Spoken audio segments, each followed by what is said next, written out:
الحمد لله وحده والصلاة والسلام على من لا نبي بعده وعلى آله وصحبه أجمعين أما بعد فقد قال النبي صلى الله عليه وسلم من تزوج امرأة لعزها لم يزد الله إلا ظلا ومن تزوجها لمالها لم يزد الله إلا فقرا أو كما قال عليه الصلاة والسلام.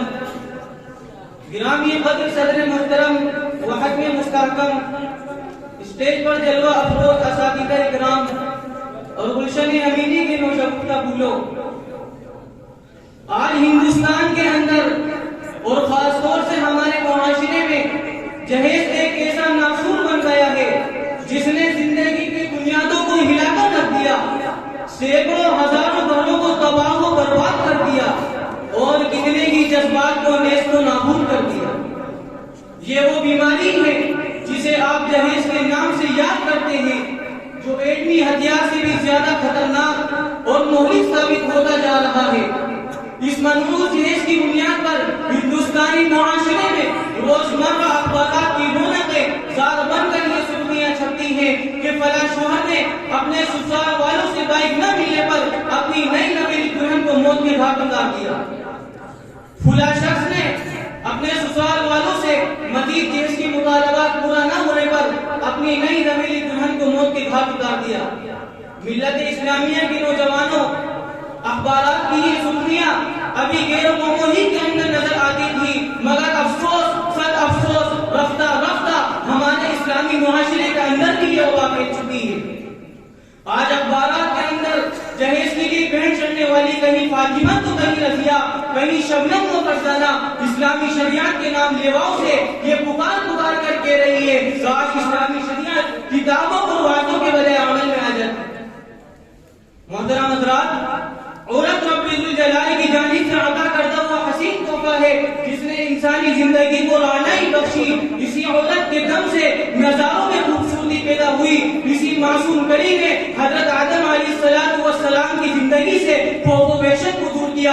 مگر ان تمام باتوں کے باوجود ظلم و ستم کی تاریخ شاہد ہے. اس دار فانی میں جتنے بھی مظالم برپا ہوئے ہیں ان میں زیادہ تر صرف نازک بھی پر کی گئے ہیں. اس بے رحم سماج نے عورت کو جس نظر سے دیکھا ہے وہ نہایت ہی قابل مذمت ہے. تاریخ عالم ان دردناک واقعات سے بھری پڑی ہے. کبھی حضرت مریم علیہ السلام کو دنیا والوں نے متہم کر کے جنگلوں کی خاک چاہنے کو مجبور کیا، تو کبھی نمرود نے اپنی بیٹی کو ایمان لانے کی پاداش میں ڈالا، تو کبھی عرب کے جاہل معاشرے نے لڑکیوں کی پیدائش کو اس قدر منحوس تصور کیا کہ پیدا ہوتی ہی زندہ درگور کر دیا. معزز سامعین اکرام، آج بھی معصوم دوشیزاؤں پر ظلم و ستم کے پہاڑ توڑے جا رہے ہیں. جبر و تشدد کی خاردار جھاڑیاں ان کے راہ میں آئی ہے. آج بھی ان عورتوں کے ارمانوں کا خون کیا جا رہا ہے. غریب گھرانے کی بچیوں پر خدا کی زمین اپنی وسعت و کشادگی کے باوجود کم ہو رہی ہے. ساری دنیا پر یہ بات روز روشن کی طرح آیا ہے. جس گھر میں لڑکی جوانی کی تیریس پر قدم رکھتی ہے اسی وقت سے والدین کی نیندیں حرام ہو جاتی ہے.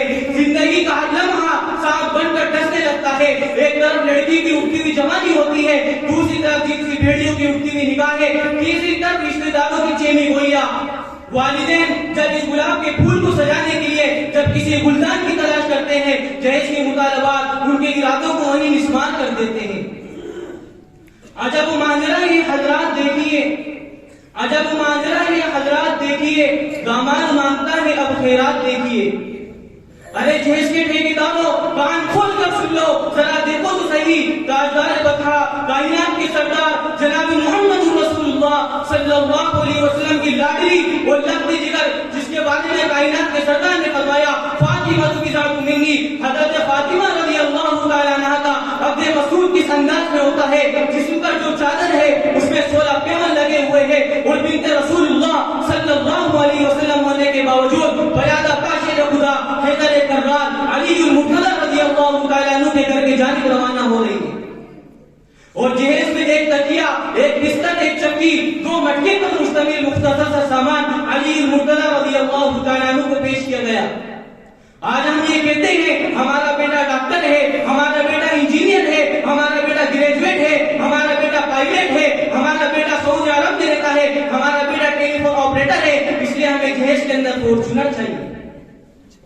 ارے اولاد پیدا کر کے جہیز کی تمنا کرنے والوں کان کھول کر سن لو, ذرا دیکھو تو صحیح.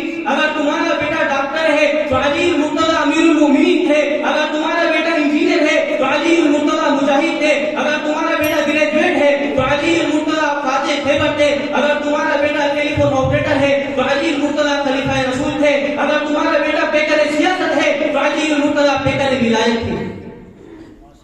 جہیز فاطمہ کی سنیے اب حقیقت بھی, جہیز فاطمہ کی سنیے اب حقیقت بھی. جہیز ہی کے لیے تو زیرہ علی کی بھی تھی. دلہن کی خوشبو منگائی اسی رقم سے گئی, دلہن کی خوشبو منگائی اسی رقم سے گئی. گرستی گھر کی بنائی اسی رقم سے گئی. لکھا ہے شامی نے یہ مسئلہ صراحت سے, لکھا ہے شامی نے یہ مسئلہ صراحت سے کہ مرد گھر کی گرستی بھی خود مہیا کرے. وآخر دعوانا الحمدللہ رب العالمین.